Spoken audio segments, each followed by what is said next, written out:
voudrais juste dire quelques mots en ayant effectivement modifié le programme. Merci Antonin. Mais dans le papier que j'avais lu, on m'a dit Antonin, c'est un homme humaniste. Il a remis de l'humanité dans un monde brut qui est celui de la finance. Et donc Antonin, tu as été exactement l'image de ce que j'imaginais, souriant, sympathique et humain.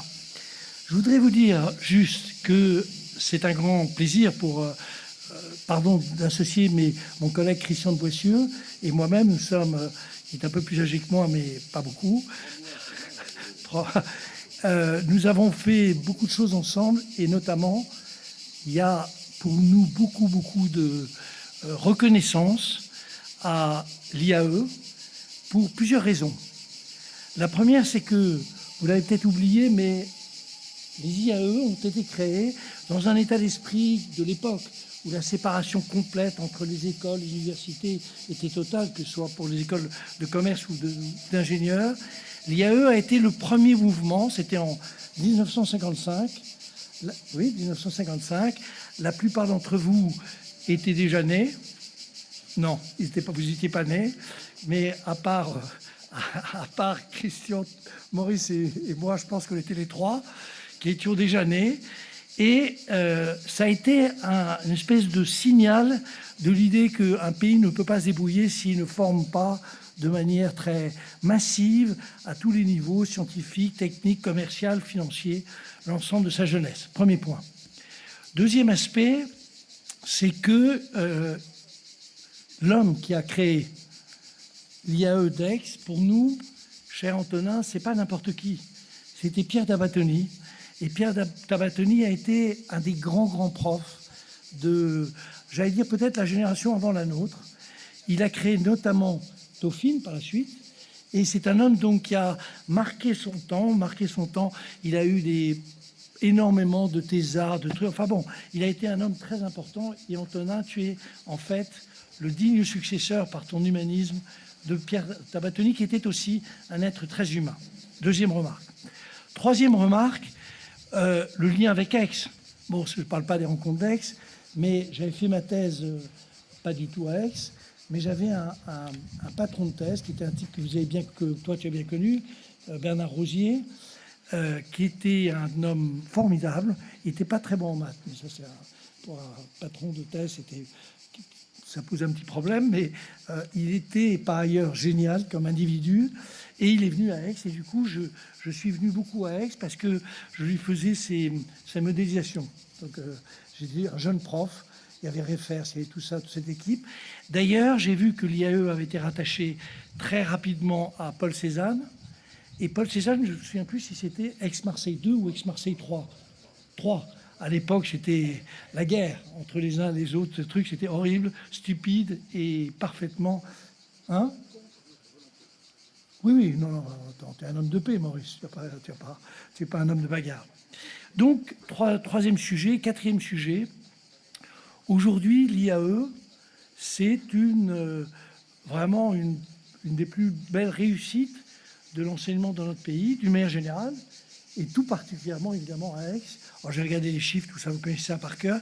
Je vais juste dire qu'en regardant les fiches que Maurice a eu la gentillesse de m'envoyer, je ne sais pas s'il me les a envoyées, mais enfin, il aurait voulu me les envoyer, j'ai vu qu'il y avait, au moment de la création, il y a toute cette période, 55, il y a toute cette période qui est une période finalement d'essayer d'installer dans le monde universitaire quelque chose qui ressemble à une école de finance et une école de gestion, qui était très difficile à l'époque, très difficile.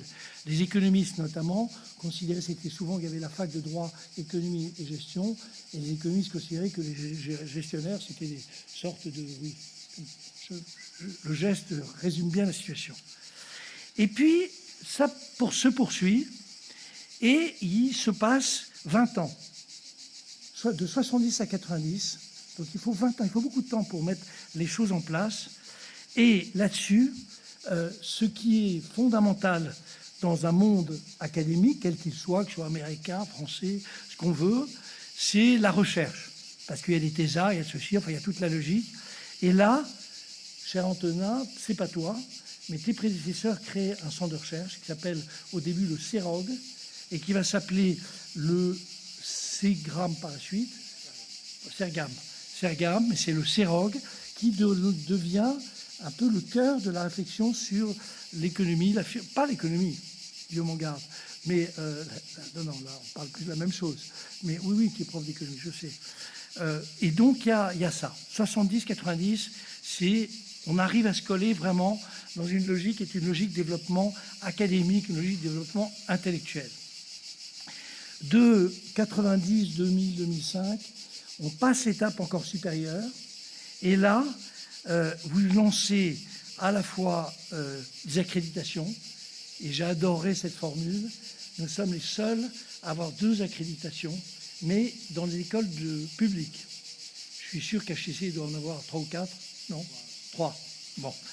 Mais on a quand même Equis et AMBA, et franchement, c'est super. En même temps, vous aviez installé tout un réseau qui va donner finalement une 50aine de liens avec la Bocconi, avec le London School of pas of Economics, of Business, non, ouais, etc., etc. 2012, ça je l'ai déjà bien suivi, puisqu'il y a la fusion de toutes les universités, enfin, menée avec beaucoup de talent par un président formidable qui crée ce lieu tout à fait magique sur lequel on ne va pas se réunir. Les rencontres d'Aix, maintenant, c'est de l'autre côté, c'est le Parc Jourdan. Mais au début, on était dans les amphis de l'université. Et on intègre donc l'université Marseille qui devient la très très grande université. Et puis je termine évidemment par un espèce d'admiration sans borne. C'est le fait que les classements pour les écoles de finance faites par le FT, ce serait fait par la Provence ou par Var-Martin, je serais un peu plus sceptique. Mais le FT sort son classement et vous êtes, chers amis, dans les 50 premiers mondiaux, ce qui est quand même très, très, très remarquable. Donc, en vous priant de m'excuser, je voulais vous dire à quel point la vue... Alors, j'ai beaucoup d'amis, je ne parle pas d'amis. J'ai dit au directeur des arts et métiers que j'avais un lien avec les arts et métiers. Maurice est très ancien. Philippe Agide, c'est lui aussi, un ami de très longtemps. Évidemment, je m'incline devant le professeur de Boissieu. Voilà. Et je vous souhaite une bonne après-midi. Merci. Et n'oubliez pas, c'est un humaniste. Il aime les gens. Merci beaucoup Jean-Hervé. Alors, on se retrouve bientôt pour les rencontres du management d'Aix. Il part trop vite. Donc, je vais faire la partie peut-être un petit peu plus protocolaire. Mais quel plaisir d'entendre ce discours-là qui replace l'IAE dans son histoire et dans son contexte et les difficultés, les croissances qu'on a pu avoir aussi dans le passé. Donc, quel plaisir de se retrouver aujourd'hui et quel honneur d'initier cet événement qui est si important dans l'histoire de l'IAE. Je souhaitais commencer par adresser mes plus sincères remerciements aux nombreux acteurs du monde économique qui nous font l'honneur d'être présents ici aujourd'hui.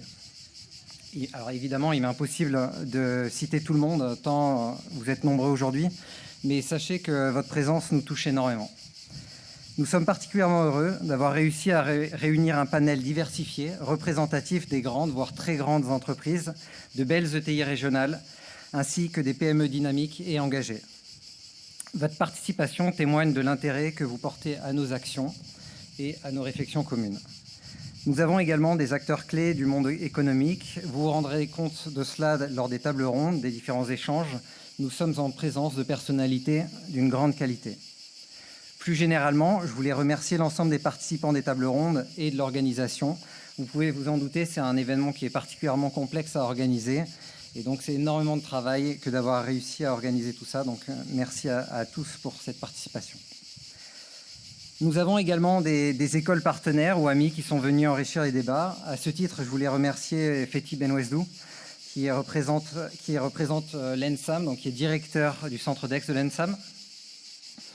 Je voulais remercier également le capitaine Quentin Brault, qui est là en tant que représentant du colonel Kiel, directeur de l'ENSOSP. Carole Demier, qui est directrice générale de Centrale Méditerranée, qui nous rejoindra très prochainement. Jackie Girard, président de l'entente Valabre. Emmanuel Mété, qui est directeur de l'EDEC, qui est également un des anciens de chez nous, et Lionel Nico, qui dirige l'IUT. Enfin, je souhaitais également remercier certaines personnalités qui ont des représentations politiques et qui nous accompagnent au quotidien. Donc Verny Géraud, qui est député de la 14e circonscription des Bouches-du-Rhône, Yves Delafont, qui est administrateur cofondateur de la BCI Banque et représentant de la CCI. Également Philippe Corsia, président de l'UPE 13. Jean Devizio, maire du Puy-Saint-Tréparade. Grégory Allione, qui doit être en train d'arriver, inspecteur général, eurodéputé et ancien directeur de l'ENSOSP. Pierre-Emmanuel Casanova, cofondateur et directeur commercial de IC Lab, conseiller municipal d'Aix en charge de l'enseignement supérieur et de la recherche. Éric Berton, président d'Aix-Marseille Université. Et puis je termine par un petit clin d'œil à Frédéric Guieux, donc, qui est le président du conseil d'institut, qui est venu pour nous soutenir. Donc un petit mot maintenant sur l'IAE. L'IAE, comme le disait Jean Hervé, porte un héritage qui est unique. C'est ici à Aix qu'est né en 1955 le modèle des écoles universitaires de management en France, porté sur l'impulsion. Alors il y a évidemment Pierre Tabatoni qui a été présenté, et puis il y a également Gaston Berger, qui était à l'époque, on va dire, l'équivalent du ministre de l'enseignement supérieur et entrepreneur aixois. Et donc tous deux ont construit ce projet de créer l'IAE Aix-Marseille et puis plus largement l'ensemble des IAE. Donc vous trouverez un petit document qui retrace les éléments qui ont été explicités par Jean Hervé, mais qui donne une vision peut-être un petit peu plus complète de l'histoire de l'IAE. Et j'espère que vous en apprécierez la lecture. Bonjour Grégory. Donc c'est à partir de cette histoire riche et de nos valeurs universitaires que nous avons repensé la stratégie en 2022. Et nous sommes partis de notre histoire, de nos valeurs, et puis également de différentes transitions auxquelles nos différents participants font face. Transition écologique, numérique, sociale. On a mené une réflexion qui était relativement simple, mais essentielle. La question qu'on s'est posée, c'est comment mieux préparer nos étudiants aux grands défis de demain. Question simple, mais absolument indiscutable dans le contexte dans lequel nous étions, et encore plus aujourd'hui. On ne parle plus de transition, mais on parle de crise, on va de crise en crise. Et donc c'est dans ce contexte que nous avons souhaité bâtir une stratégie qui était centrée sur l'attention portée à l'humain, à l'expérience vécue par nos participants. Et c'est de cette réflexion qu'est née l'idée de Caring School. C'est un concept ambitieux. Alors évidemment, c'est un parcours. C'est en construction. On est au milieu du gué, on va dire, mais on pose les briques petit à petit. Et il y a deux dimensions essentielles de ce projet-là que je voulais illustrer. La première, c'est qu'une Caring School, c'est un lieu d'apprentissage donc bienveillant, dans lequel l'environnement éducatif favorise la sécurité psychologique, l'écoute, le soutien, la confiance. Et on est dans une institution de petite taille qui veut rester de petite taille, et c'est cette proximité-là qui nous permet de nourrir ce modèle-là. Et le deuxième élément qui est absolument fondamental, c'est que c'est une école qui va au-delà de la transmission des savoirs académiques. On est plus dans une logique de développement de l'intelligence émotionnelle et surtout situationnelle qui sont indispensables pour évoluer dans le monde complexe et incertain dans lequel on est aujourd'hui. Donc cette stratégie, elle fait de notre taille, une force qui est singulière dans notre environnement concurrentiel, et c'est vraiment quelque chose qu'on essaye de développer d'année en année. Notre ambition n'est donc pas simplement de former les meilleurs talents de la planète, mais de former les meilleurs talents pour la planète. Nous sommes aujourd'hui convaincus qu'il existe une place pour un modèle qui est différent, qui est plus humain, plus engagé. Et cette conviction a d'ailleurs été saluée par l'équipe de l'accréditation Equis en 2023, qui nous a décerné la plus haute distinction que nous pouvions espérer. Donc une reconnaissance dont nous sommes très très fiers. Et je vais maintenant laisser la parole à Jean-Philippe Denis, qui va animer la suite des échanges avec Maurice Sayas et Guillaume Faury. Merci beaucoup d'être là. On est très honorés de votre présence. Bienvenue à tous pour ces 70 ans d'IAEDEX. Alors, j'ai retenu du discours du directeur l'intelligence émotionnelle et situationnelle. Alors, je cherche encore à comprendre la situation qui m'amène aujourd'hui à avoir l'honneur d'animer cette table ronde. Je ne sais pas, une petite rencontre avec le professeur Sayas fin avril, et donc qui me conduit aujourd'hui devant vous, et ce qui est un très grand plaisir. Alors, table ronde. On a parlé de demain, de la planète, pour la planète, les meilleurs de la planète ou pour la planète. Très grand honneur donc d'avoir eu l'occasion d'échanger avec Guillaume Faury. Guillaume Faury, vous êtes polytechnicien, vous êtes diplômé de Supaéro. Et au milieu de... Alors, évidemment, vous avez été directeur de la R&D de Peugeot, vous avez été directeur d'Airbus Hélicoptères, vous êtes aujourd'hui CEO d'Airbus. Et au milieu de ce parcours, un petit détour par la Provence, à Aix, puisque vous êtes alumni de l'IAEDEX. Et on va y revenir quand on va parler de vos trajectoires et des enseignements qu'on peut tirer de vos trajectoires. Puis Maurice Sayas. Présentons ici Maurice Sayas. Maurice Sayas, donc grande figure de l'IAEDEX, évidemment, ancien président du jury d'agrégation des universités. Maurice, vous prenez grand plaisir à rappeler, mais je ne sais pas si c'était pour le bien de la planète, que vous faisiez régulièrement, vous avez effectué jusqu'à 25 traversées de l'Atlantique par an pour vous partager entre la France et les États-Unis. Vous avez enseigné à Columbia University, à Duke University, à Northwestern University, à l'INSEAD, évidemment, à l'Université of Texas, Austin, Afrique du Sud, Université du Cap, Moscow School of Management, enfin partout. Et puis le Financial Times, le fameux Financial Times, vous avez élu parmi les grands stratégies gourous, paraît-il, ce qui a fait de vous une légende, évidemment, dans le monde académique. Donc, bienvenue pour cette conversation que nous allons avoir tous les trois, et où je vais avoir le grand plaisir, tout d'abord, de solliciter Guillaume Faury. Solliciter Guillaume Faury, puisque j'ai évoqué votre trajectoire qui vous conduit à passer par l'IAEDEX. Et évidemment, la première question qu'on ne peut pas ne pas se poser, c'est qu'est-ce qui fait, quand on peut aller partout ailleurs dans le monde, qu'on vient à l'IAEDEX pour se former à la fin des années 90 ? Alors en fait, j'étais en transition entre le ministère de la Défense, où j'étais au centre d'essais en vol à Istres, je faisais des essais en vol là-bas, et j'ai quitté le ministère de la Défense pour rentrer chez ce qui était à l'époque Eurocopter. Et j'avais envie de faire un executive MBA ou quelque chose d'équivalent à l'époque. Donc j'avais fait un dossier à l'INSEAD et un dossier à l'IAE d'Aix-en-Provence. Et le directeur de l'époque chez Eurocopter, à qui j'ai dit que je voulais pouvoir faire ça en même temps que j'arrivais chez Eurocopter, un truc c'était un peu beaucoup, il m'a dit mais bon, si c'est à Aix, alors ça va. Et donc c'est pour ça que je suis venu à Aix. Et en fait, j'ai été très content de faire l'IAEDEX parce que j'avais un frère qui était à HEC en même temps, qui avait 10 ans de moins que moi. Et on comparait les cours, et il y avait des cours de très très bon niveau ici. En fait, je me suis régalé. Voilà, j'ai pu faire ça donc en parallèle de mon activité professionnelle. Ça s'appelait le CAE à l'époque, si je me souviens bien. Et c'était l'équivalent à l'époque d'un executive MBA, et c'était vraiment très approprié à ma situation. Merci. Alors je rebondis, mon cher Maurice, parce que là, Guillaume Faury vient de nous l'expliquer. Donc l'IAEDEX, c'est le groupe stratégique HEC, INSEAD, IAEDEX. Et en plus, IAEDEX est numéro 1. C'est ça, si je résume ce qui vient d'être dit. Alors, est-ce que vous pouvez nous éclairer un peu, Maurice, rapidement sur l'IAEDEX, ses débuts et sa trajectoire ? Alors, d'abord, merci Guillaume d'avoir choisi l'IAEDEX, mais on aurait pu se rencontrer à l'INSEAD, puisqu'à l'époque, j'enseignais aussi à l'INSEAD. Donc, et la stratégie, avec quelques amis qui sont restés des amis fidèles pendant de nombreuses années. L'IAEDEX, pour moi, comme le rappelait Jean Hervé tout à l'heure, c'est l'une des premières tentatives qui a été faite pour introduire dans l'université française un enseignement qui n'était pas du tout admis dans l'esprit universitaire. L'université française, traditionnellement, a horreur de ce qu'on considère comme étant des marchands.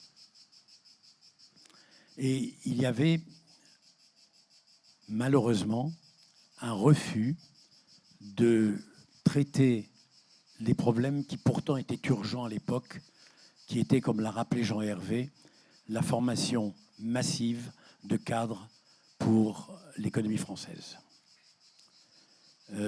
1955, pour ceux d'entre vous qui n'étaient pas nés, c'est 11 ans avant l'ouvrage de Jean-Jacques Servan-Schreiber qui s'appelait « Le défi américain ». Et le défi américain, révélé le gap qui existait entre les entreprises nord-américaines, certaines entreprises britanniques et les entreprises françaises. Et ce défi n'était pas vraiment technologique, etc. Parce que je pense que la France a toujours eu des ingénieurs très bien formés, très compétents, etc. Le défi, c'était le management. Et le management était enseigné dans des écoles consulaires, dont certaines étaient prestigieuses, et d'autres formaient des gens à 2 disciplines essentielles. L'une, les langues, et l'autre, la comptabilité. Donc le management à l'époque se limitait à ça. L'IAE a été une véritable révolution parce qu'elle a introduit dans l'université française à la fois ce qu'était le management dans les business schools américaines. N'oublions pas que Pierre Tabatoni s'était inspiré de la Harvard Business School quand il a lancé l'IAE-DEX, avec les mêmes méthodes pédagogiques. Et on aura l'occasion plus tard d'y revenir. Donc l'IAE, ça a été une révolution dans l'enseignement en France. Et il fallait, pour être admis, faire partie de la classe des seigneurs. C'est-à-dire il fallait être prof d'économie, prof de droit, et ensuite, grand point d'interrogation. Merci Maurice. J'ai oublié de mentionner aussi votre attachement et l'importance qu'a le Collège des ingénieurs dans la relation avec l'IAE-DEX. Également, mais là vous avez commencé à l'évoquer. Et vous avez évoqué le fait que la gestion n'était pas vraiment en odeur de sainteté dans les instances universitaires.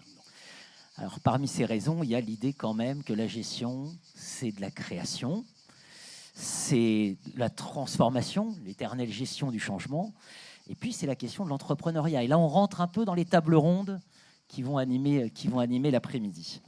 Alors, j'ai envie de vous dire, Maurice, vous avez vécu les débuts de la gestion, toutes ces difficultés de reconnaissance, mais quand même la reconnaissance progressive acquise par la discipline au fil du temps. Vous avez joué un rôle majeur aussi dans la formation de doctorants qui ont été envoyés par la FNEJ aux États-Unis pour réaliser leur thèse de doctorat. Comment cet esprit d'entreprendre, finalement, a irrigué au fil des années, au point qu'on le retrouve là, en table ronde, a insufflé la vie à l'IAE-DEX. Vous avez évoqué Harvard Business School, c'est ça? C'est autre chose? Comment vous le qualifieriez? Il est difficile de répondre à cette question directement. Peut-être au départ, un peu de philosophie humaniste. La plupart de nos expériences, depuis que nous sommes enfants en tant qu'êtres humains, c'est de copier ce à quoi on voudrait ressembler. Enfant, on veut être grand pour ressembler soit à nos parents, soit à nos aînés, nos frères, sœurs aînés, etc. L'entrepreneuriat, c'est exactement l'inverse. C'est avoir le courage de lancer une aventure, de se lancer dans une aventure où personne ne s'est lancé avant nous. C'est vouloir changer le monde. Eh bien, combinons les deux. À l'IAE, à l'origine, il y avait beaucoup de gens qui enseignaient et qui avaient, entre guillemets, changé le monde. D'abord, au sein même de l'université, et ensuite, parce que beaucoup de nos enseignants étaient des chefs d'entreprise qui avaient lancé leurs entreprises. Et pour les étudiants, ils voulaient leur ressembler. Ils voulaient faire comme eux. Et toutes les méthodes pédagogiques que nous utilisions à l'époque, je pense qu'on y reviendra, reposaient sur cette dualité, copier et inventer. Cette question de l'esprit entrepreneurial, Guillaume Faury, elle est évidemment, quand on est à la tête d'un groupe comme Airbus mondial, j'imagine qu'elle irrigue quelques codires. Voilà, comment on maintient cet esprit de création, de transformation. Est-ce que votre passage par l'IAE-DEX vous a donné des petites clés? On y reviendra, mais est-ce que ça vous a donné des petites clés pour le maintenir? Comment vous le faites vivre aujourd'hui? Alors effectivement, on est un grand groupe technologique dont l'origine, c'est d'être des pionniers d'un certain nombre de domaines aéronautiques, et l'aéronautique, un peu par essence, on sort de la zone de confort et on va se confronter à un environnement, l'air, qui est pas celui pour lequel on est fait naturellement. Donc il y a un goût d'explorer de toute façon pour les gens qui viennent dans ces métiers-là. Mais les grands groupes sont tous confrontés à cette contradiction d'être à la fois des entreprises industrielles qui doivent être extrêmement méthodiques, faire des choses de façon répétitive, de façon prédictive, avec un niveau de qualité, de précision qui est celui d'une entreprise industrielle qui fait des produits de haute technologie où la sécurité est essentielle, mais en même temps être capable de prendre des risques, explorer, investir dans des projets, des activités, des technologies dont on n'est pas sûr du résultat. Et donc ça implique d'avoir plusieurs façons de travailler, d'avoir des gens très différents les uns des autres, d'aimer animer des équipes avec de la diversité et chercher des gens qui ne nous ressemblent pas. Et c'est vrai que ça, c'est pas forcément quelque chose d'intuitif dans la vie. Prendre des risques et sortir de la zone de confort et aller chercher des gens qui ne nous ressemblent pas, c'est pas ce que naturellement l'être humain fait. Mais bon, c'est des choses que quand on les découvre, quand on les expérimente, on apprend à les aimer. Puis on trouve des gens qui aussi apprennent à aimer les mêmes choses. Et donc ça crée des équipes de direction et dans des organisations où il y a des filiales, où il y a des divisions, il y a différents business qui permet d'avoir cette émulation et un peu de faire la concurrence interne aussi, puis de prendre des risques, parfois de tomber aussi, et de se planter, mais de savoir que ça fait partie du jeu et aimer regarder les échecs qu'on a eus en se disant même pas mort. Voilà, on s'est planté, bon maintenant on va faire mieux, on va apprendre, mais on ne va pas s'arrêter pour autant d'entreprendre et d'essayer. Donc c'est un déséquilibre permanent qui fait qu'on avance. Management des tensions, aurait dit Pierre Tabatoni. Je pense, gestion comme l'art de gérer les tensions.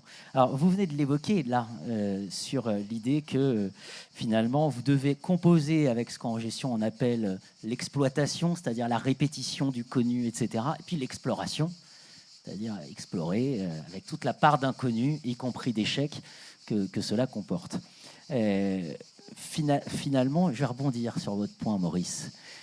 En quoi avoir importé les méthodes d'Harvard et ces fameux business cases, ces fameux case studies, ça prépare à ce type de fonction tel que Guillaume Faury vient de nous les décrire. Pourquoi cette insistance sur la pédagogie? Comment vous avez fait, vous, pour former Guillaume Faury? Par la méthode des cas. Alors, de ce point de vue-là, je pense que la focalisation sur une méthode pédagogique est une aberration. Il y a toute une panoplie de méthodes qui permettent de répondre à ces objectifs. La méthode des cas, la méthode des incidents. Et à l'IAE-DEX, très très tôt, on a eu la chance de rencontrer quelqu'un qui s'appelait Pierre Maillet, polytechnicien, directeur, personne n'est parfait, directeur de la manufacture des allumettes à Aix-en-Provence, et qui, en tant que directeur de la manufacture des allumettes à Aix-en-Provence, avait énormément de temps libre. Donc, il occupait son temps de 3 manières. La première, c'était d'accumuler ce qu'on appelait à l'époque les certificats à la Faculté des sciences de Marseille. Je crois qu'il en avait à peu près une douzaine ou une quinzaine. La deuxième, il avait une passion pour le théâtre et il avait monté l'association des théâtres provençaux, etc., à Aix-en-Provence. Et la troisième, il s'est intéressé à l'enseignement. Ce n'était pas un très bon enseignant, qu'il me pardonne,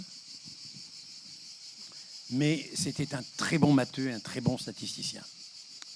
Et il a commencé à jouer, entre guillemets, et avec sa règle à calcul, il a créé à l'IAE d'Aix-en-Provence le premier business game, le premier jeu d'entreprise, à la règle à calcul.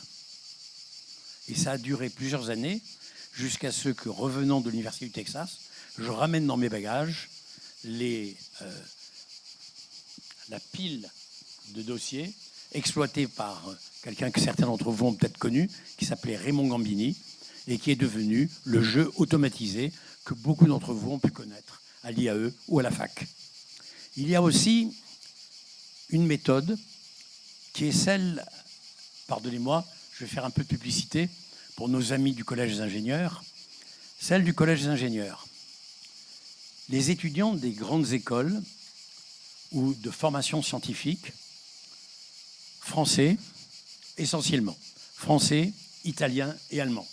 Knut est d'origine allemande, c'est un ancien du collège, il est là, il est parmi nous aujourd'hui, et il pourra dire si je mens ou pas, ou si j'exagère ou pas.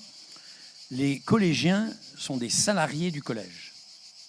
Le collège trouve des missions, où les étudiants trouvent, les collégiens trouvent des missions, et travaillent dès le départ, pendant leurs études au collège, en mission. Une forme d'apprentissage, mais vraiment approfondie. Et il y en a un parmi vous qui participera à l'atelier sur l'intelligence artificielle. Je parle de Jean-Charles Samuelian. Je ne sais pas s'il est arrivé ou pas. Jean-Charles, es-tu là? Il n'est pas encore arrivé. Non, je crois qu'il arrive un peu plus tard. Ouais. Il arrive un peu plus tard. Bon, quand je l'ai connu au collège, il avait, avec 2 camarades, si ma mémoire est bonne, des mines, mais qui n'étaient pas au collège, il avait monté une entreprise qui fabriquait des sièges d'avion. Plus légers. Explicite, elle s'appelle. Explicite. Explicite. Explicite. Explicite. Il avait monté une entreprise au collège des ingénieurs. Et il est venu me trouver en disant, vous êtes prof de stratégie, qu'est-ce que je dois faire? Alors je lui ai dit, écoutez, c'est simple, vous faites ce qu'ont fait les gens qui vendaient des piscines en Californie à la fin des années 50, des années 60. Vous trouvez quelqu'un qui est un influenceur, ça ne s'appelait pas comme ça à l'époque, dans un quartier, vous installez une piscine gratuitement, et ensuite vous allez voir, tous les gens autour vont vouloir des piscines. Trouvez une compagnie aérienne ou un avionneur qui veuille installer vos sièges. Je ne sais pas qui prendra la décision en fin de compte. Et puis ensuite, ça. Et quand je lui ai téléphoné pour qu'il vienne parmi nous aujourd'hui, je lui ai rappelé cette histoire. Il m'a dit, c'est vrai, j'ai suivi votre conseil. Il m'a dit simplement, ça a pris 4 ans pour que je trouve mon premier client. Pour ceux d'entre vous qui sont intéressés, Jean-Charles Samuelian est aussi qui a aidé Mensch à démarrer Mistralia, y compris le financement. Ça, c'est le modèle collège d'ingénieurs. Donc, il y a des tas de possibilités pour développer l'esprit entrepreneurial parmi les participants de nos écoles. L'ENSAM peut faire la même chose. C'est possible. Et ensuite, il y a l'intrapreneuriat dans les entreprises. Comment on fait dans les entreprises pour développer, pour aider les gens à, etc. Et là, il y a des expériences qui ont été faites et qui ont aussi réussi. Donc, c'est possible. Le seul problème, et on le verra peut-être plus tard, dans un pays comme la France, c'est le financement de ces nouvelles entreprises à partir du premier point d'inflexion sur la courbe du cycle vital. Merci Maurice. Vous avez interpellé Guillaume Faury alors, en lui disant c'est l'intrapreneuriat. Au fait, Jean-Philippe, d'habitude on se tutoie. Oui, c'est vrai. Pourquoi devant tout le monde, là, tu me vous vois? Bon, alors, donc, je rebondis, parce que j'évoquais la table ronde sur l'entrepreneuriat. Il y a une table ronde, on parlait d'un directeur humaniste à la tête de l'IAEDEX, table ronde qui est intitulée Empowering Humanistic Leadership. Et quand on a préparé ce petit échange, vous m'avez confié que vous trouviez des sources d'inspiration précisément pour conduire l'action collective, embarquer avec vous, des sources d'inspiration dans le sport, notamment. Est-ce que vous pouvez nous en dire 2 mots et comment ça vous inspire au quotidien, enfin, ça vous aide à pratiquer votre propre leadership en contexte ultra turbulent quand même, hein. Là, on est dans un moment d'instabilité assez radicale. Oui, alors notamment, c'est pas la seule chose. C'est vrai que moi, le sport, ça a toujours été un moteur qui m'a aidé. Pourquoi? Parce que d'abord, c'est une façon de décharger le stress et de recharger les batteries, hein, tout simplement. Parce qu'il y a du sport collectif qui ressemble pour beaucoup à ce qu'on fait en entreprise. Moi, je fais beaucoup de voile et un équipage de bateaux... Il y a beaucoup de similarités. D'ailleurs, j'utilise beaucoup les expressions de voileux avec mes équipes. Le mauvais temps, all hands on deck, c'est-à-dire toutes les mains sur le pont au moment où il faut vraiment y aller, et toutes les notions de travail en équipage, de confiance. Donc le sport, c'est un élément d'inspiration, c'est un élément de gestion du stress, parce que dans les entreprises dans lesquelles on est en ce moment et dans les années qu'on a traversées, qu'on continue à traverser, il y a beaucoup d'imprévus, il y a beaucoup d'ambiguïté dans les situations et les enjeux, les réglementations, les injonctions qu'on a à gérer, beaucoup de complexité, beaucoup de vitesse. Donc effectivement, il faut trouver la façon de gérer son stress. Et pour moi, le sport en est un élément. Voilà, donc le sport, c'est un élément parmi d'autres. Mais c'est un élément qui permet aussi, pour des sports où on sort un peu de sa zone de confort, de relativiser le fait de sortir de la zone de confort dans le monde professionnel. Quand on se fait mal dans le sport ou quand on est dans des sports où la gestion du risque et le risque physique, ça relative beaucoup la gestion du risque économique ou industriel qu'on peut avoir à prendre derrière. Donc voilà, ça fait partie d'un ensemble d'équilibre. Et je crois que dans les métiers qui sont ceux que j'exerce avec d'autres gens autour de moi, savoir garder l'équilibre et garder de l'énergie positive, quelle que soit la situation, c'est des choses importantes. J'ai pris le goût à l'IAE pour les expressions autour d'un certain nombre de thèmes, et en particulier celui du leadership. Et il y a des expressions que je trouve marrantes sur le leadership. Il y en a une, c'est « Leadership is ability to drive change », c'est la capacité à conduire le changement. Mais le leadership, c'est aussi la capacité à importer le stress des autres et à leur donner de l'énergie, à leur donner de l'enthousiasme. Et donc, il faut en avoir à revendre de l'enthousiasme, et donc trouver ces ressorts pour être toujours passionné par ce qu'on fait, pour apprécier les situations où il y a énormément de problèmes à gérer en très peu de temps. Voilà, ça fait partie des choses importantes. Et moi, le sport est un des éléments qui m'aide à avoir cette énergie positive. Donc oui, effectivement, c'est un des éléments qui m'équilibre. Et je sais d'ailleurs que dans les moments où, pour des raisons ou pour une autre, je mets le sport un petit peu en retrait, je finis par me rendre compte que j'en ai besoin, parce que je deviens agressif. Et l'agressivité chez moi, c'est le signe du stress. Bon, maintenant, je le sais. Il m'a fallu du temps pour l'apprendre. Alors, vous avez évoqué ability to drive change, et j'ai envie de dire, le temps, on est en moment de gros temps, là. Et ce gros temps, c'est ce que traduisent aussi les différentes tables rondes, à nouveau, de l'après-midi. Et première source de gros temps, c'est un peu le contexte géopolitique, parce que... Alors, je vais vous demander un exercice compliqué, c'est-à-dire qu'on bascule un peu en prospective, évidemment, dans la mesure de ce que vous pourrez nous conter, bien naturellement. Hein. Mais Maurice, vous avez connu des temps... tu as connu des temps parfois stables et puis des temps moins stables en conseillant certaines très grandes entreprises. Ça veut dire quoi gérer par gros temps? Et aujourd'hui, dans le contexte géopolitique que l'on connaît, comment on affronte tout ça et en quoi la pédagogie peut aider peut-être aussi à affronter cette complexité? Alors là, répondre à la première question est plus facile que de répondre à la seconde. Quand on regarde en tant que stratège le portefeuille d'avantages concurrentiels que peut construire une entreprise, historiquement, on a commencé par le coût. Ça venait d'ailleurs de l'industrie aéronautique. C'est les courbes de Wright, traduit par les stratèges en courbe d'expérience ou en courbe d'apprentissage, c'est-à-dire l'observation que le coût décroît d'un pourcentage constant chaque fois que la production cumulée double.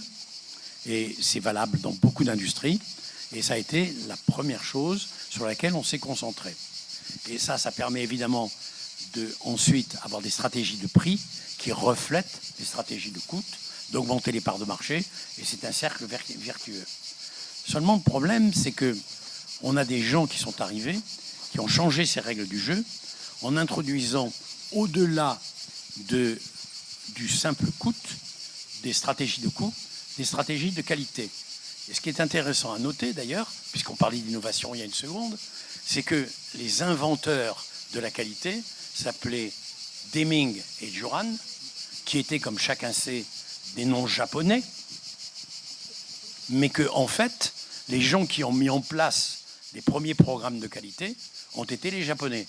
Et pour une raison qui est évidente, c'est que leurs produits étaient réputés pour être de très mauvaise qualité, même s'ils étaient de bon marché, et donc ils ne trouvaient pas place sur les marchés, sauf à des conditions extrêmement difficiles. Donc tout le monde s'est mis à faire de la qualité à la suite des Japonais. Et c'est comme ça que les Japonais sont arrivés. Puis après la qualité, les gens se sont dit, moi je veux bien des produits qui ne coûtent pas cher, je veux bien des produits de qualité, mais je les veux vite. Et on a inventé le time-based management, la vitesse. Comment est-ce qu'on fait pour répondre le plus rapidement possible aux demandes du marché? Et puis après, on a dit, oui, mais alors vous comprenez, le problème, c'est que les marchés se segmentent, donc il faut arriver à répondre à différents types de demandes, donc il faut que l'offre puisse répondre à différents types de demandes, et puis si on fait du sur-mesure chaque fois, on ne va jamais y arriver. Il faut arriver à faire du mesure en faisant en même temps des coûts faibles, et on a retrouvé le premier dilemme. Les gens au départ disaient, si on veut faire de la qualité, ça va coûter cher. Et puis on s'est aperçu qu'on pouvait faire de la qualité et que ça coûtait moins cher. Et puis ensuite, on s'est aperçu qu'on pouvait faire répondre à plusieurs segments, tout en étant, entre guillemets, donc à faire de la customisation, comme on disait, tout en contrôlant les coûts. Et c'est ce qu'on a appelé le mass customization. Et puis après, on a dit, ah oui, non, mais ça, c'est très très bien, mais vous comprenez, il y a des périodes difficiles. Alors dans les périodes difficiles, qu'est-ce qu'il faut faire? Alors, on a dit, ben, ça c'est simple, il faut être agile. Et on a commencé à dire, dans le portefeuille d'avantages concurrentiels, il faut qu'on introduise l'agilité dans l'organisation. Puis après, on s'est dit, oui, mais d'accord, mais l'agilité, c'est bien beau, mais quand on est au fond du trou, comment on fait? Ben, quand vous êtes au fond du trou, il faut pouvoir rebondir. Et dans ce cas-là, on a ce qu'on appelle la résilience. La robustesse d'abord, et la résilience ensuite. Alors, si vous voulez, la dernière mode, celle de 2000 et quelques, elle vient de quelqu'un dont tout le monde connaît le nom, qui actuellement est utilisé dans la défense, qui s'appelle Nassim Nicolas Taleb. Et ça s'appelle l'antifragilité. Pour résister aux crises, il faut bâtir une organisation qui, dès le départ, évite la fragilité. Nicolas, je sais qu'on en reparlera plus tard, Nicolas ou Nassim Nicolas Taleb. Je vais vous donner un exemple d'organisation antifragile. À chaque fois que Maurice dit « je sais qu'on en reparlera plus tard », il n'est absolument pas prévu qu'on en parle.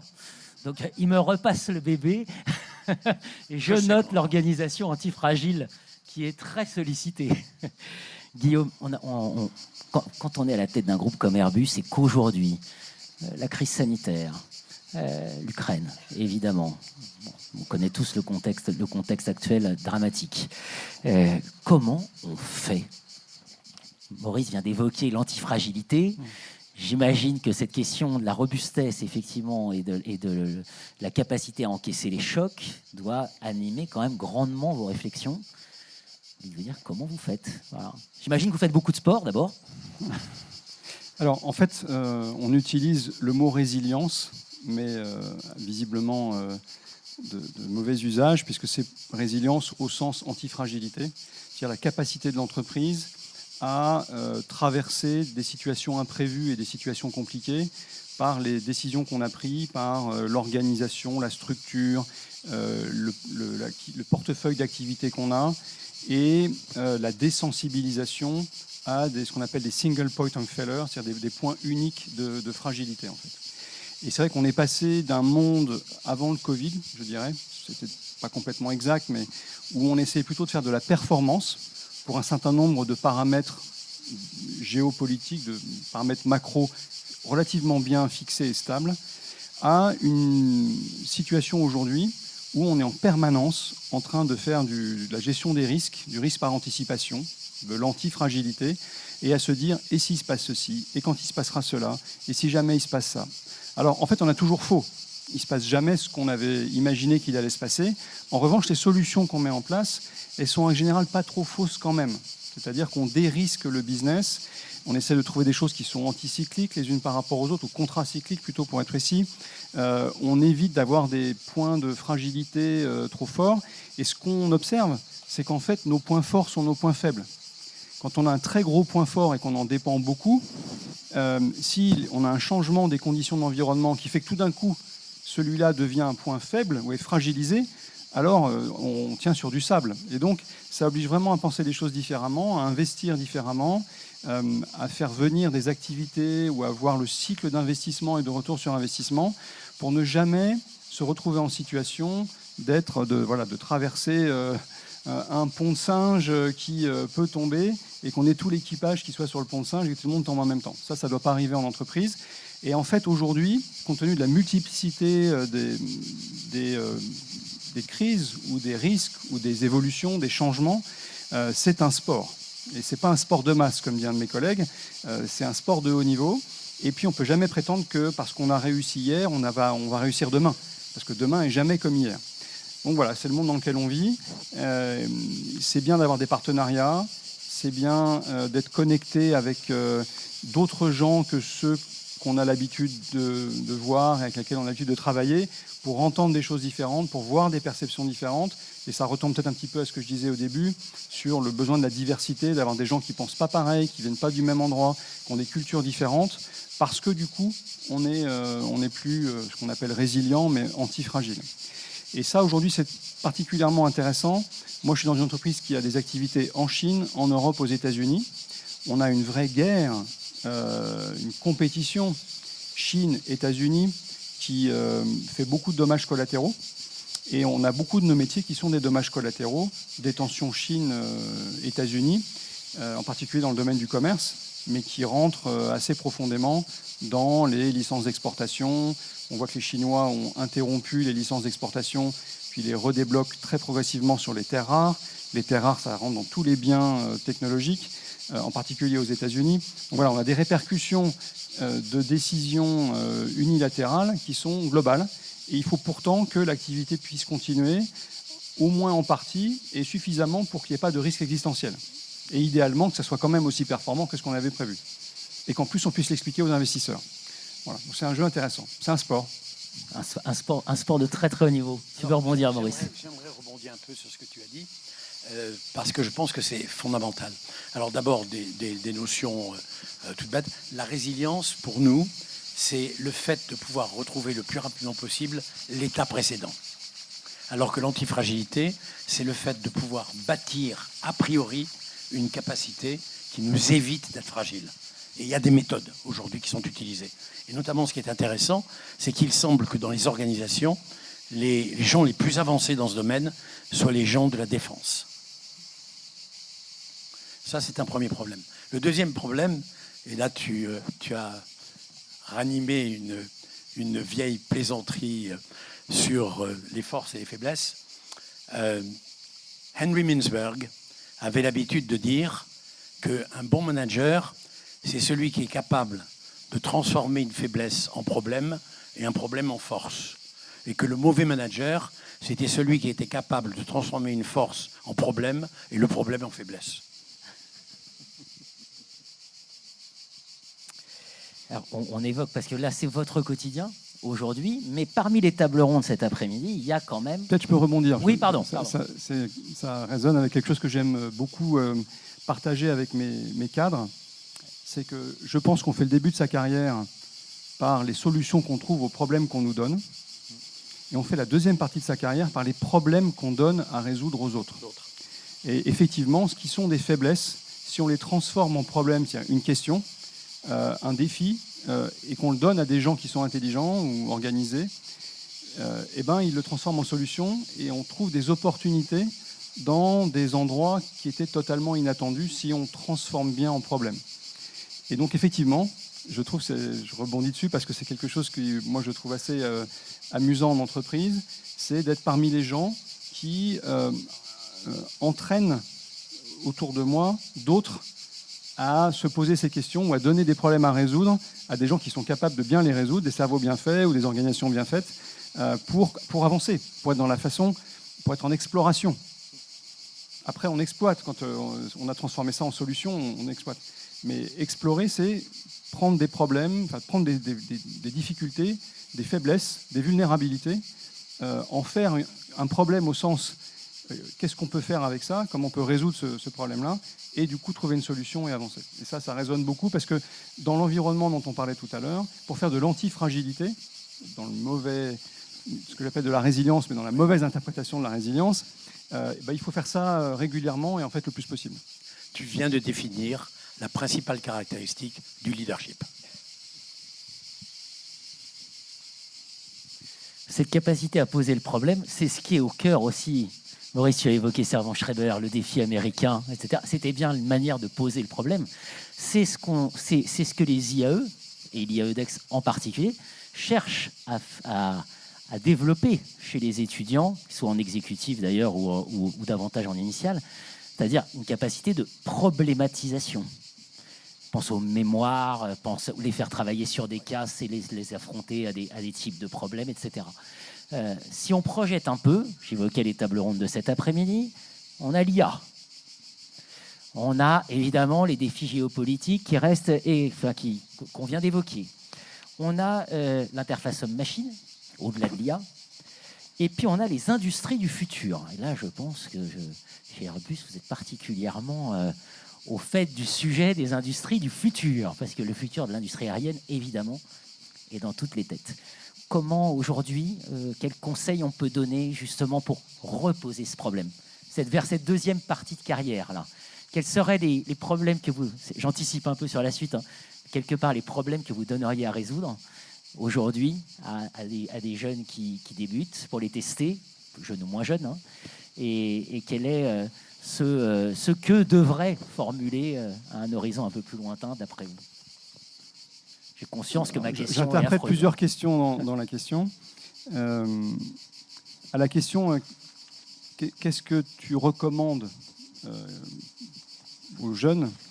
Moi, je leur recommande une chose simple, c'est d'explorer des choses qui leur paraissent intéressantes pour trouver ce qu'ils aiment et ensuite s'investir dans ce qu'ils aiment. Parce que je crois qu'on ne fait bien que ce qu'on aime. Des choses pour lesquelles on a une vraie passion et un vrai engagement. Donc ça, c'est la réponse à la fin de la question. Après, pour arriver à faire bien ce que nous, on souhaite faire, il faut trouver des gens qui aiment ce qu'on fait.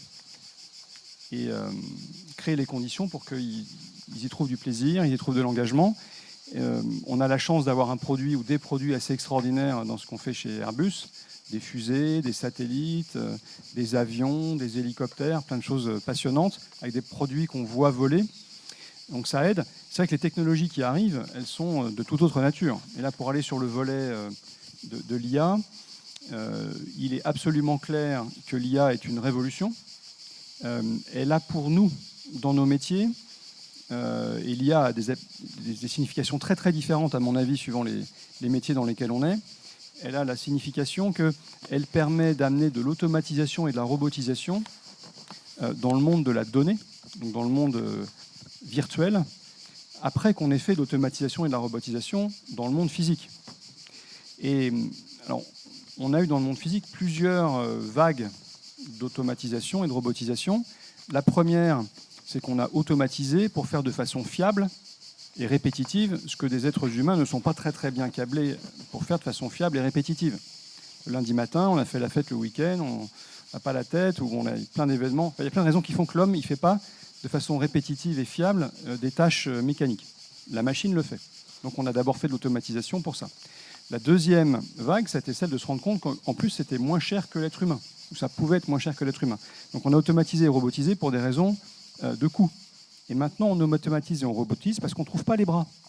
Parce qu'il n'y a pas les gens pour faire le boulot. Et en fait, on voit que l'IA, elle fait les trois en même temps. Et que l'IA, elle peut être accessible à tout le monde. Surtout avec l'arrivée de la Gen AI, tout le monde a envie de s'y mettre. Bon, nous, on sort de la vague où on a fait plein de proof of concept dans plein de domaines, avec très peu d'impact à plein d'endroits, avec beaucoup de gens qui y passent beaucoup de temps et beaucoup de difficultés à en faire quelque chose de vraiment efficace. Et on est en train de rentrer dans la vague qui est Agentic AI, les agents AI, et où là on voit qu'on va pouvoir créer des agents virtuels qui vont effectuer des tâches en temps masqué et qui vont augmenter énormément l'efficacité de ce qu'on fait. Mais je rappelle à mes équipes qu'on n'est pas une boîte d'AI. On est une boîte qui fait des avions, des satellites, des fusées. Donc nous, on essaye de trouver les solutions pour mettre les AI au service de nos métiers. et non pas que tout le monde se mette à faire de l'AI pour l'AI. On a des spécialistes d'AI, je ne sais pas s'ils sont arrivés, si Jean-Charles est arrivé, mais c'est pas notre métier. Notre métier, c'est pas de faire de l'AI. Notre métier, c'est utiliser de l'AI. Pour pouvoir l'utiliser, il faut effectivement qu'on ait des gens qui s'y mettent.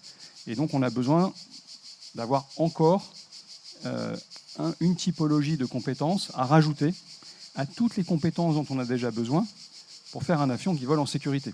Et c'est peut-être ça une des caractéristiques des métiers dans lesquels moi je suis, c'est qu'on a des objets extrêmement sophistiqués et complexes qui doivent arriver à des niveaux de sécurité, de répétitivité des opérations qu'on leur demande de faire dans un environnement qui peut être très très très varié, un niveau de répétitivité qui soit très élevé. Et on voit que l'AI, va nous y aider, et va nous y aider énormément. Donc l'AI est une révolution pour nos métiers, et nous on ne fait pas de l'AI, nous on fait des avions. Donc c'est reposer le problème à partir, la façon dont l'AI peut contribuer, mais ça ne change pas la nature du problème, c'est ça. Et pour retomber sur le point précédent, poser les problèmes, on a des vulnérabilités aujourd'hui, on a des faiblesses, on a de nouveaux outils qui arrivent. Comment, sur tel ou tel sujet, on peut utiliser l'AI pour en faire un point de force. Et c'est là où c'est vraiment important de trier, parce que nous, on est en train de sortir de AI Everywhere, qui est en train de devenir un désastre pour nous. Et donc on dit, on arrête tout ça, on définit les gros problèmes ou les grosses vulnérabilités, les gros sujets où l'AI peut être transformative. Et là, on met des gens dessus pour vraiment faire des pas très significatifs dans nos métiers. Enfin, il a fallu passer par cette phase d'apprentissage, d'erreur, de découverte, et que d'ailleurs l'AI ne fasse plus peur. Et dans mon entreprise aujourd'hui, comme dans beaucoup d'autres, on a passé l'étape de l'AI fait peur. Aujourd'hui, beaucoup de gens se rendent compte que c'est un outil, on peut l'utiliser d'ailleurs au quotidien avec des applications, les gens commencent à s'en faire une certaine représentation, donc ça y est, on a créé l'appétit. Donc cette phase initiale qui n'était pas productive, elle a créé l'appétit, elle permet d'aller à la phase d'après, qui je pense va être très très productive. Maurice, la question, on est dans une institution d'éducation ici. Voilà. Au-delà de l'enseignement supérieur, la recherche d'éducation. On est confronté, c'est une grande chance quelque part.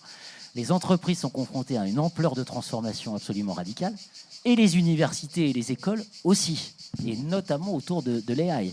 C'est-à-dire, qu'est-ce que signifie faire un mémoire aujourd'hui? Comment on évalue des étudiants? Qui est l'auteur du texte qui a été produit, publié dans je ne sais quelle revue? Est-ce que c'est la machine ou est-ce que c'est l'humain? Comment tu vois ça à la lumière de ton expérience? Alors, d'abord, je ne suis pas assez compétent. Je ne suis pas assez compétent. Il y a deux thèmes, en fait. L'un, c'est AI, et l'autre, c'est les industries du futur, les arènes de concurrence à venir.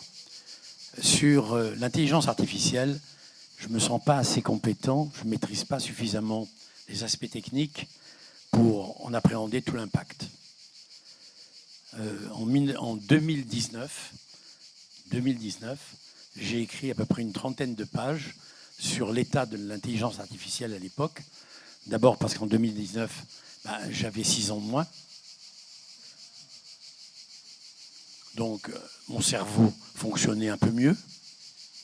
Et deuxièmement, parce que comme c'était naissant, c'était moins complexe à appréhender. À mon âge, quand les évolutions sont trop rapides, ce qui est le cas, il est préférable de laisser aux plus jeunes le soin de les répandre et de les intégrer. C'est ton rôle. Mais à ce stade, je me préoccupe beaucoup de l'interface homme-machine.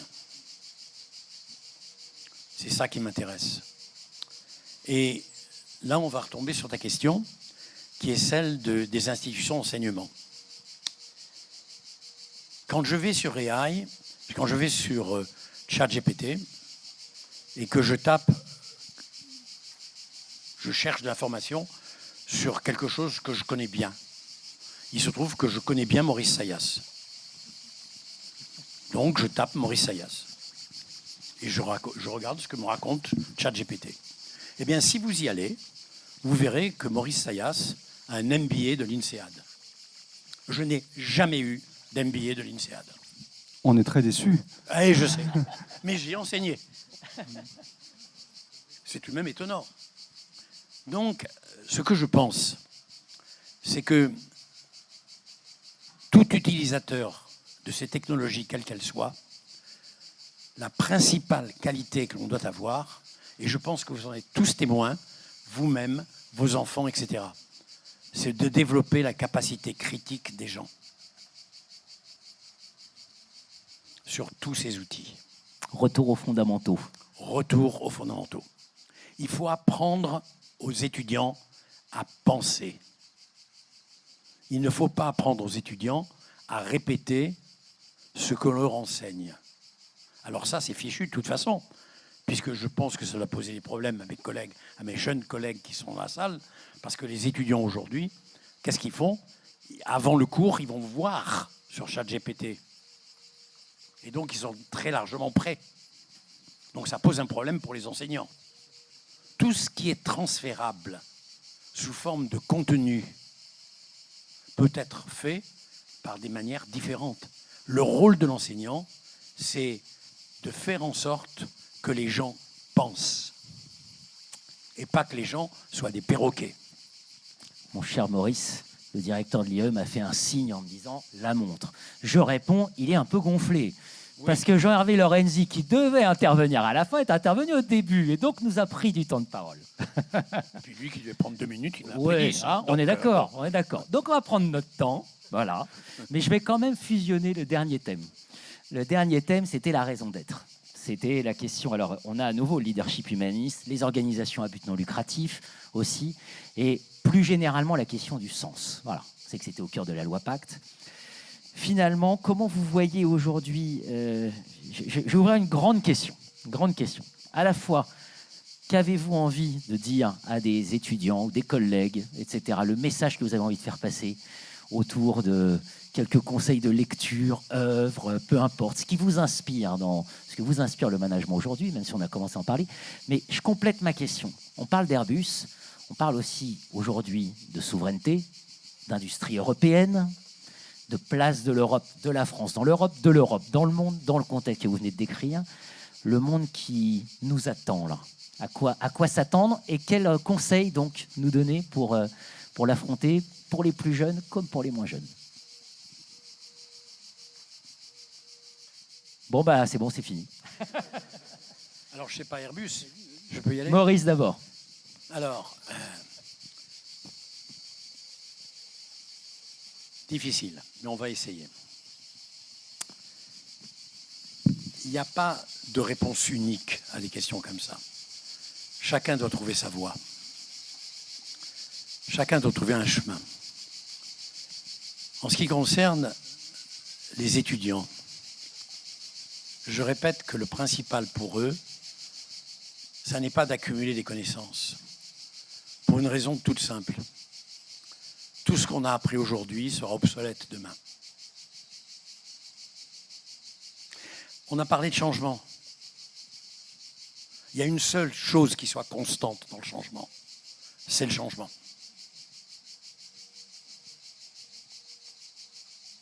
Et rien n'arrêtera le changement.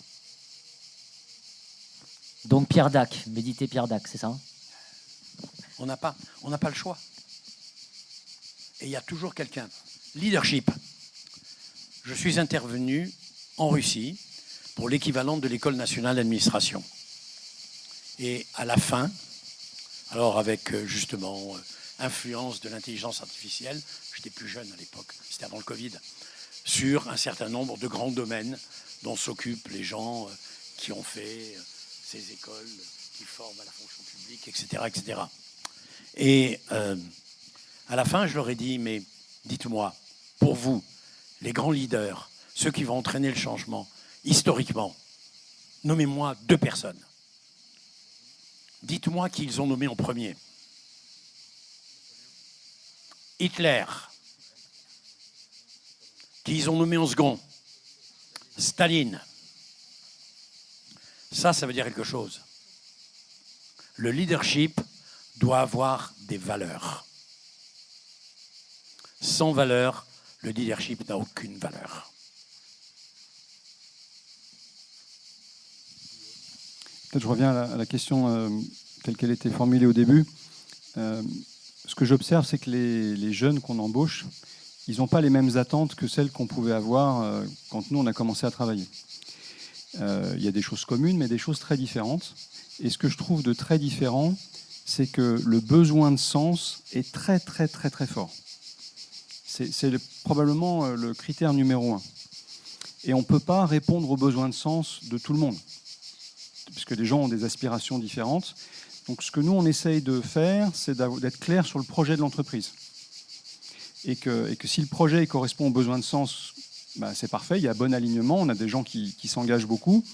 C'est d'être capable aussi de dire aux gens, quand ce n'est pas aligné, allez faire autre chose. C'est pas que vous n'êtes pas bon, mais si ça ne vous inspire pas, ce n'est pas pour ça pour lequel vous avez envie de vous lever tous les matins, de vous battre, de réussir, allez ailleurs. Vous serez plus heureux et l'entreprise s'en portera mieux. Parce que des gens qui sont dans l'entreprise, chez Airbus, et qui sont dans le flight shaming ou contre le vol de l'avion, c'est pas constructif. Ça marche pas ni pour eux ni pour nous. Donc voilà. Donc nous, on a un nombre de choses auxquelles on croit, qui sont nos valeurs, qui sont le sens pour lequel on travaille, qui sont le fait de relier les gens, la connectivité, le fait d'avoir des avions commerciaux qui connectent les gens, c'est vraiment quelque chose auquel on croit. On croit aussi à l'importance de la sustainability, et donc de décarboner notre industrie. Et on considère qu'on est dans la 4e révolution de l'aviation. La première, c'était de faire voler des objets plus lourds que l'air. La deuxième, c'était de le faire de façon sûre, en sécurité. Aujourd'hui, c'est le moyen de transport le plus sûr sur la planète, pour aller d'un point à un point B. Il y a un moyen de transport qui est plus sûr que l'avion, c'est l'ascenseur. Mais ce n'est pas terrible pour se déplacer horizontalement. La 3e révolution, ça a été de le faire de façon économiquement accessible au plus grand nombre. Et c'est d'ailleurs pour ça que l'aviation croît de façon énorme.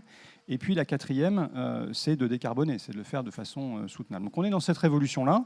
Ça attire plein de choses. Je ne vais pas faire tout le pitch de l'entreprise, mais avoir un certain nombre de choses qu'on peut dire clairement sur pourquoi on est Airbus et qu'est-ce qu'on va faire et qu'est-ce qu'on veut faire, ça permet aux gens de savoir si c'est en ligne avec leurs besoins de sens ou pas, et d'aspirer des gens, de faire venir des gens pour lesquels ça a du sens. Alors on a d'autres choses, on a des technologies. Bon. Et puis on a un autre volet important de notre activité qui prend de plus en plus de sens, c'est la partie défense. La partie défense, il y a une décennie, un peu moins, il fallait presque s'excuser d'être dans la défense. Et d'ailleurs, j'avais une partie de mes équipes dans la partie aviation commerciale qui disaient « mais pourquoi on ne vend pas la défense ?» Bon, aujourd'hui, c'est devenu beaucoup plus clair.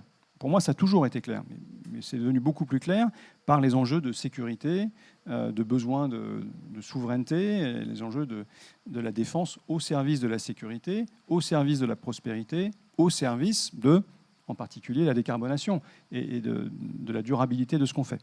Voilà, donc on a un certain nombre de choses chez nous, et je ne prétends pas donner la leçon à personne, c'est notre réponse à nous, au fait que le besoin de sens est énorme, et je ne crois pas qu'aujourd'hui, on puisse mobiliser des grandes organisations si l'organisation n'a pas un sens. Et un sens qui parle aux gens qui sont dans l'organisation, si possible en dehors de l'organisation aussi, mais au moins dans l'organisation. Et quand on a ça, c'est beaucoup plus facile d'avoir des équipes passionnées, engagées, mobilisées, et il le faut aujourd'hui. Parce que vu l'environnement dans lequel on est, il y a beaucoup de choses qui sont assez anxiogènes, et quand on est dans un environnement stressant et anxiogène, c'est l'envie qui permet de dépasser ça, c'est le sens de ce qu'on fait. Donc je crois qu'on n'a jamais eu autant besoin de sens dans les entreprises, on n'a jamais eu autant comme moteur de la réussite, le sens de l'entreprise, qu'en ce moment, en tout cas dans les quelques décennies où moi je suis dans le monde du travail. Alors là, je pense que le modèle friedmanien de l'entreprise et du business est complètement dépassé.